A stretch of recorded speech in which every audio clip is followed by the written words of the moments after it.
জীৱনত কিছু এনে ভাল কাম কৰিব লাগে য'ত ভগৱানৰ বাহিৰে দ্বিতীয়জন সাক্ষী নাথাকে।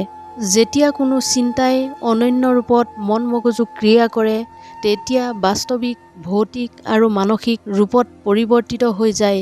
জীৱন পোৱাটো ভাগ্যৰ কথা, মৃত্যু হোৱাটো সময়ৰ কথা, কিন্তু মৃত্যুৰ পিছত মানুহৰ অন্তৰত জীৱিত হৈ থকাটো কৰ্মৰ ফল হয়। ধৈৰ্য কোনো দুৰ্বলতা নহয়, তাৰ পৰিৱৰ্তে এইটো এনে শক্তি যি সকলোৰে নাথাকে। মানুহ বিশ্বাসেৰে নিৰ্মিত, যেনেকুৱা বিশ্বাস কৰে মানুহে তেনেকুৱাই হৈ পৰে। সকলোৰে কপি হ'ব পাৰে, কিন্তু নিজৰ চৰিত্ৰ আৰু ব্যৱহাৰৰ নহয়। নিজৰ চিন্তাধাৰাক নিয়ন্ত্ৰণত ৰাখক, কাৰণ আপোনাৰ চিন্তাধাৰাই আপোনাৰ পৰিৱৰ্তনৰ ৰূপ ল'ব। যদি আপোনাৰ চিন্তাধাৰা সঠিক হয় তেন্তে কেতিয়াও ভাগ্য বেয়া নহয়। সময় বনোৱাজনক অলপ সময় দি চাওক, তেওঁ আপোনাৰ সময় সলনি কৰি দিব। মনত চিন্তাৰ ট্ৰেফিক যিমানেই কম হ'ব, জীৱন যাত্ৰা সিমানেই সুচল হ'ব। মনৰ পৰাও মানিব লাগিব, কেৱল মূৰ দোৱালেই ভগৱানক নাপায়। ৰাস্তা বেয়া হ'ব পাৰে কিন্তু লক্ষ্য নহয়, পৰিস্থিতি বেয়া হ'ব পাৰে কিন্তু জীৱন নহয়। জয়ী হোৱাৰ মজাটো তেতিয়াহে আহে যেতিয়া সকলোৱে অপেক্ষা কৰি থাকে। যদি আপুনি সেই কথা আৰু পৰিস্থিতিৰ বাবে চিন্তিত হৈ পৰে যিটো আপোনাৰ নিয়ন্ত্ৰণত নাই, তেতিয়াহ'লে তাৰ পৰিণাম সময়ৰ অপব্যয় আৰু ভৱিষ্যতত পস্তাব। আপুনি যদি সদায় দুখত ধ্যান দিয়ে তেন্তে সদায় দুখেই হ'ব, আৰু যদি সুখত ধ্যান দিয়ে তেন্তে সুখী হ'ব, কাৰণ আপুনি যিটোৱেই ধ্যান দিয়ে সেইটোৱেই সক্ৰিয় হৈ পৰে। বেয়া সময়ো পাৰ হৈ যায়, কেৱল ওপৰৰজনে আমাৰ ধৈৰ্যৰ পৰীক্ষা লয়। মুখত সদায় লাগি থকা হাঁহিৰ এইটো অৰ্থ নহয় যে জীৱনত সংঘৰ্ষ নাই, মাত্ৰ ভগৱানৰ ওপৰত বিশ্বাস বেছি আছে। জীৱনত যদি কিবা ডাঙৰ কাম কৰিব আছে তেন্তে এই দুটা কথা সদায় মনত ৰাখিব।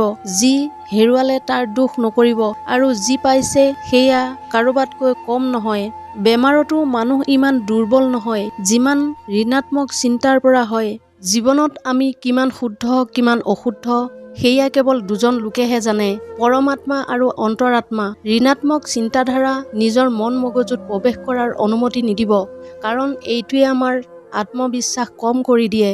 আমাৰ বিষয়ে কৰা সমালোচনাবোৰ নীৰৱে শুনি থাকিব। বিশ্বাস ৰাখক, সময়ে তেওঁলোকক উচিত প্ৰত্যুত্তৰ দিব।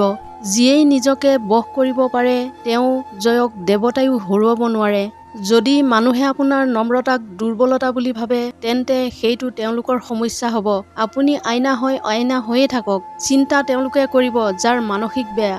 এই চিন্তা বাদ দিয়ক যে মানুহে আপোনাৰ কথা কি ভাবে, তেওঁলোকেতো নিজেই এই চিন্তাত থাকে যে আপুনি তেওঁলোকৰ বাবে কি ভাবে।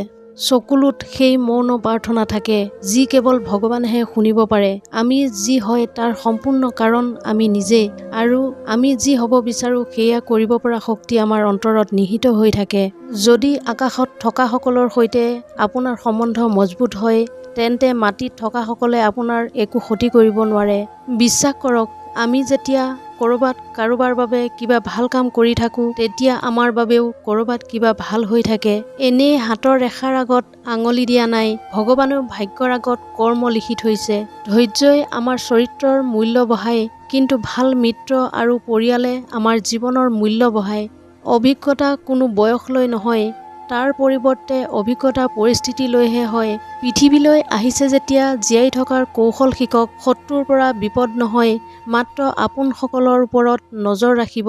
নিজৰ দুৰ্বলতাসমূহ কেৱল আমি নিজে সলনি কৰিব পাৰোঁ, আনে কেৱল ইয়াৰ সুবিধা ল'বলৈহে জানে। সময়ৰ ওচৰত ইমান সময় নাই যে আপোনাক পুনৰ সময় দিব।